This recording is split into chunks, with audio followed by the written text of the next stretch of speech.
Hello everyone, ഇത് നമ്മുടെ Indian പൊളിറ്റിയുടെ ആദ്യത്തെ ക്ലാസ് ആയിരിക്കും.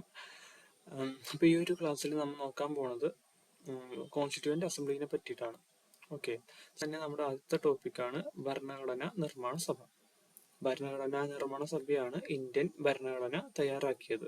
ഓക്കെ, ഇനി ഈ ഭരണഘടനാ നിർമ്മാണ സഭ, ഈ സഭ രൂപീകൃതമാകാൻ കാരണമായ ദൗത്യം, ആ ദൗത്യത്തിന്റെ പേരാണ് ക്യാബിനറ്റ് മിഷൻ.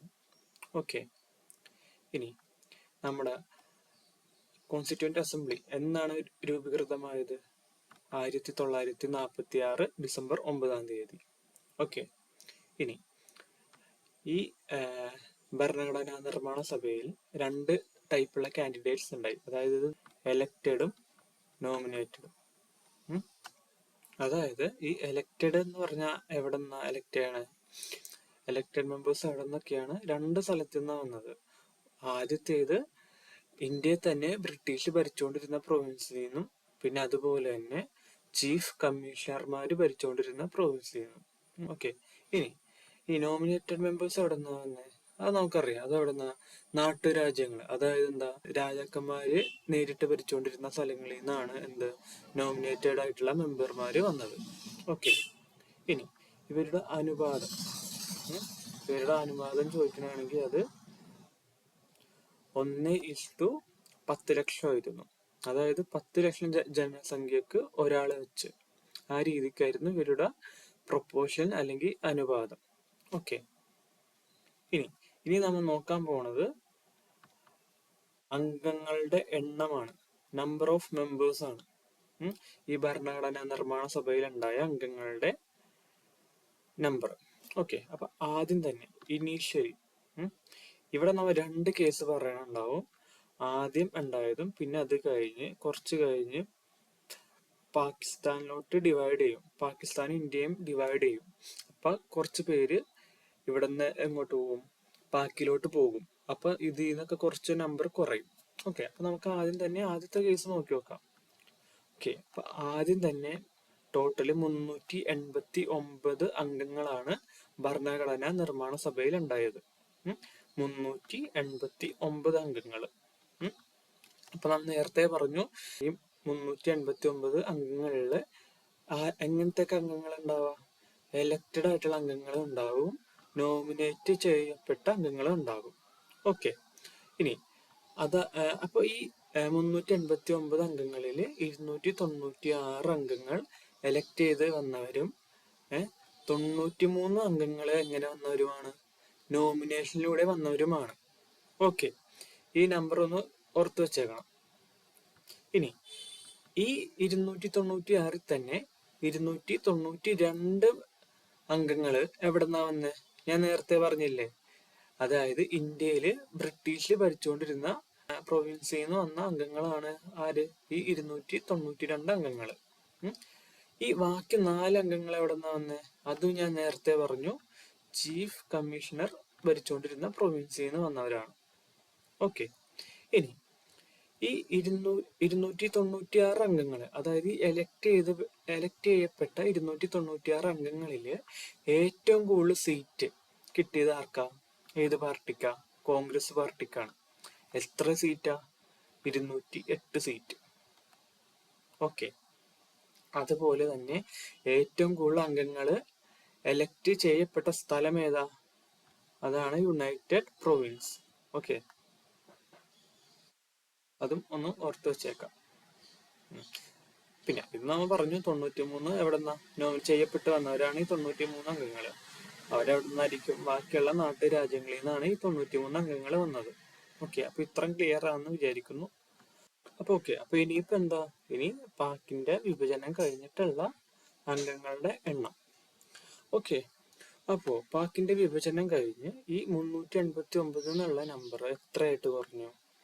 299 ആയിട്ട് കുറഞ്ഞു. ഓക്കെ, ഈ 299 229 എലക്ട് ചെയ്ത് വന്നവരും 70 പേര് നോമിനേഷനിലൂടെ വന്നവരും ആണ്. ഓക്കെ, അപ്പൊ ഇവിടെയും കൂടി ഒന്ന് കമ്പയർ ചെയ്ത് പഠിക്കണം. അതായത് എന്താ, നേരത്തെ ആദ്യം എത്രയായിരുന്നു? 296 ആയിരുന്നു എലക്ട് ചെയ്ത് വന്നവര്. അത് എത്രയായിട്ട് കുറഞ്ഞു? 229 കുറഞ്ഞു. അതുപോലെ തന്നെ ഏറ്റവും ആദ്യം എത്രയായിരുന്നു?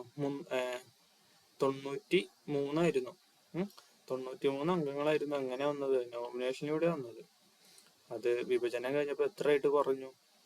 70 കുറഞ്ഞു. ഓക്കെ.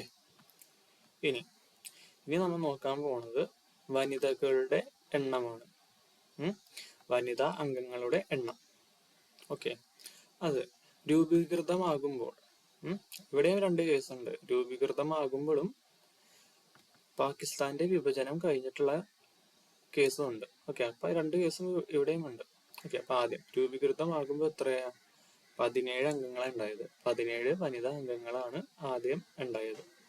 ഇനി പാക്കിന്റെ വിഭജനം കഴിഞ്ഞ് എത്ര അംഗങ്ങളാണ് ഉണ്ടായത്? 15 അംഗങ്ങളാണ് ഉണ്ടായത്. അതായത് 2 പേര് പാക്കിലോട്ട് പോയി. ഓക്കെ. ഇനി നമ്മൾ നോക്കാൻ പോകുന്നത് പ്രഥമ സമ്മേളനം അല്ലെങ്കിൽ ആദ്യത്തെ മീറ്റിംഗ്. ഇന്ത്യൻ ഭരണഘടനാ നിർമ്മാണ സഭയുടെ പ്രഥമ സമ്മേളനം അഥവാ ആദ്യത്തെ meeting. Okay.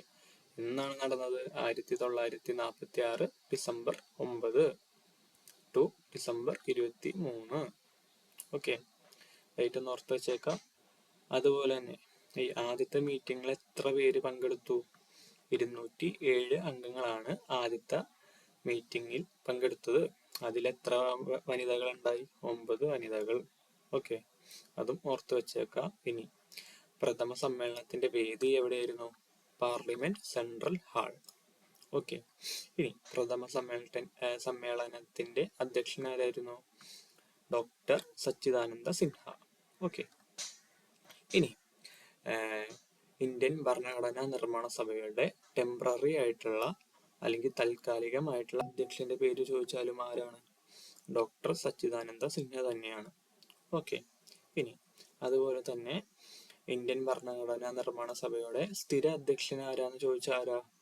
Doctor Rajendra Prasad. അത് മിക്കവർക്കും അറിയായിരിക്കും. ഓക്കെ. ഇനി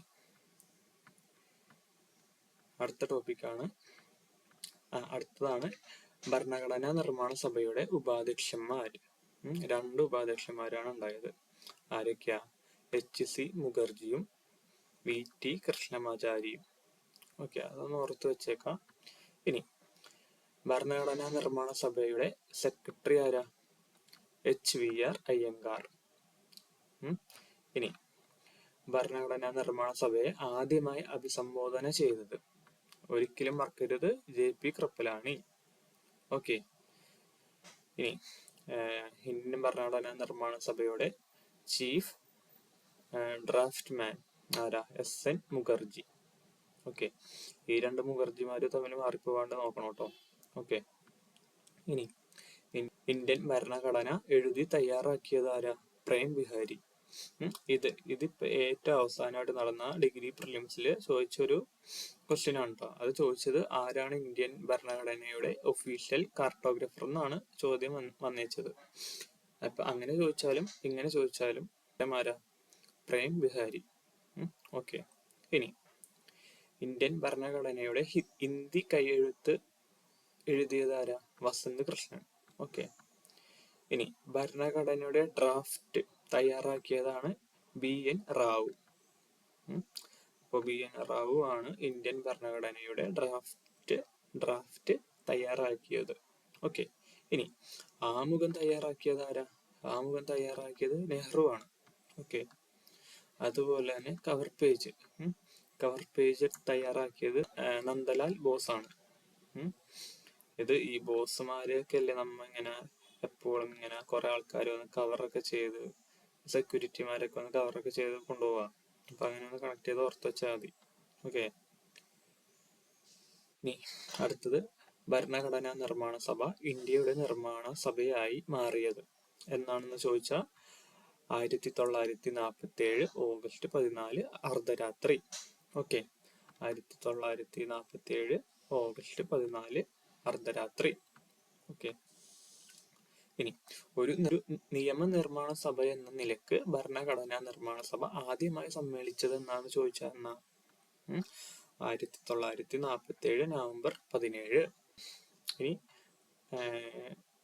അംഗങ്ങൾ അതായത് അംഗങ്ങൾ നിയമനിർമ്മാണ സഭയിൽ ഒപ്പുവെച്ചത് എന്നാന്ന് ചോദിക്കാം. ഒപ്പുവെച്ചത് എന്നാന്ന് ചോദിച്ചാൽ 1950 ജാനുവരി 24. ജാനുവരി 24. ഈ ഡേറ്റ് ഒക്കെ ഇങ്ങനെ തന്നെ ഒന്ന് ഓർത്ത് വെച്ചേക്കണം, എന്തൊക്കെ പ്രത്യേകത എന്നുള്ളത്. ആദ്യം ഓഗസ്റ്റ് 14, പിന്നെ നവംബർ 17, പിന്നെ അത് കഴിഞ്ഞിട്ട് 3 കൊല്ലം കൂടി കഴിഞ്ഞ് ജാനുവരി 24. ഓക്കെ, ഒപ്പുവെച്ചതെന്ന 1950 ജാനുവരി 24. എത്ര പേരാ ഒപ്പുവെച്ചേ? 284 പേര്. ഓക്കെ, പിന്നെ ഇനി ഇന്ത്യൻ ഭരണഘടന നിലവിൽ വന്നതെന്ന 1950 ജാനുവരി 26. ഓക്കെ, അന്ന് തന്നെയാണ് ഇന്ത്യ റിപ്പബ്ലിക് ആയതും. ഓക്കെ, അപ്പൊ 1950 ജാനുവരി 26 തന്നെയാണ് ഇന്ത്യ റിപ്പബ്ലിക് ആയതും, ഓർത്ത് വെച്ചേക്കാം. അതുപോലെ തന്നെ ജാനുവരി 26 ഇന്ത്യ റിപ്പബ്ലിക് ഡേ ആയിട്ട് ആചരിക്കുന്നത്. ഓക്കെ,